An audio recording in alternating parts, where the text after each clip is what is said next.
Associated Press Yahoo poll shows the race for president is nearly neck and neck. Barack Obama leads John McCain 44-42 nationwide, but that 2-point lead falls within the margin of error. With us now, Republican pollster Chris Wilson, Democratic pollster, and Fox News contributor Doug Schoen. Chris, let me go to you on this. This is an internet poll, and also the dates that it began October 13th and ended a while ago. So I wonder is this really as accurate as the daily tracking polls we're seeing? You know, it's not, and the way they're marketing it is not so much as a representative sample of Americans. It's more of an interest poll. But I think what is interesting is there's also an Investor's Business Daily poll out that has the race at 45-42. And I have to point out, this was the most accurate polling the Investor's Business Daily poll was going to 2004. So it does. I think you can look at the numbers and see the internals, see that they're closing, see that they are not. The race is not as far apart as it was whenever the stock market was tumbling, and this race has gotten a lot closer now. Well, some of the internals in the AP poll that we're talking about, for example, it shows Obama's more trusted on the economy, 56-41. McCain losing ground in favorability, 21-point spread in favorability last month. Now it's a 5-point spread. So that's trouble for John McCain. If I'm Barack Obama, I'm far more troubled by recent numbers coming out of the ABC News Washington Post poll that say that 45% of Americans still don't think he's qualified to be president. That hasn't changed at all since March, and that's really what's keeping Barack Obama from being able to close the deal here.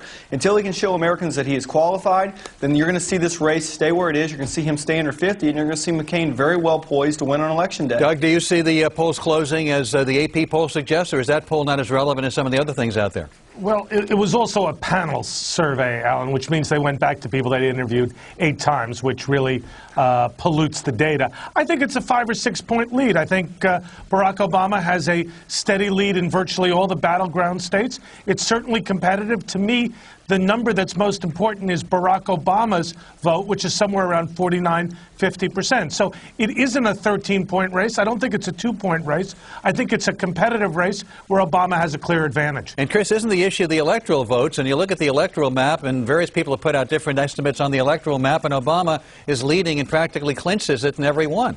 Well, he is, and I think that's really, Alan, you're exactly right. The key point there is the states that McCain has to win. But you can still look at the electoral map. You can see the states that are still within play, those that where the race was within 3, 5, 7 points. And if McCain is able to sort of run an inside straight there, the same way he did candidly in the primaries, then again, it gets back to a situation where you can see him getting 271, 274 votes on Election Day just based on the way things are stacking up right now. What states is he going to win to do that? I mean, Virginia hasn't gone Democratic since 1964. It looks like it's doing it. McCain's given up on Michigan. What states are in play enough to make McCain a victor here? Well, Virginia's got to be one of them, Alan. He can't win without Virginia. He can't win without Florida. He can't win without Ohio. Pennsylvania would be an added bonus, but you can see how he gets there without Virginia.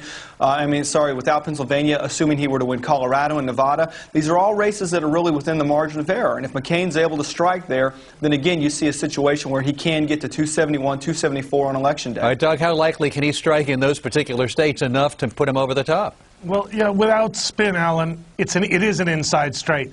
He's behind in Colorado. He's behind in Nevada. Pennsylvania looks like it's out of reach. Florida closed a bit today. Missouri has been opening for Obama. So it's a real stretch. Look, it's a competitive race, but bottom line, the electoral vote is somewhere between 280 and 320 for Barack Obama. Now, that's pretty comfortable. I'd rather be where he is than John McCain. Chris, why is it that likely voters, why will we go to likely voters? Does it do a lot better, and is it a really tight race? What does that mean?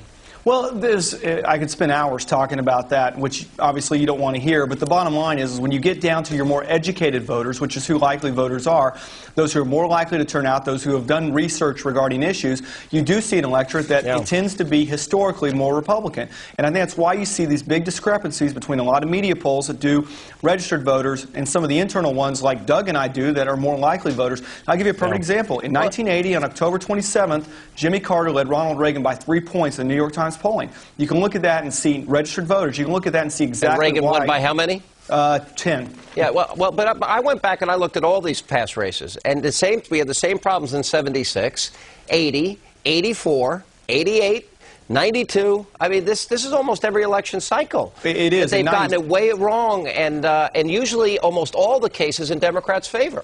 It always is. I'll tell you, in '96, I was on Dole's polling team, and the New York Times had Clinton up 22 points. Now, he won by 9, but 22 points and 9 are a lot apart, and that was, we were seeing completely different numbers internally at the Dole campaign, and it was really sort of distressing to see these public numbers that were so far off being reported. Let me ask, let me go to Doug, because we're running out of time. This idea, I'm seeing Obama coasting. He's out there bragging he's going to change the world. They're preparing their big victory party.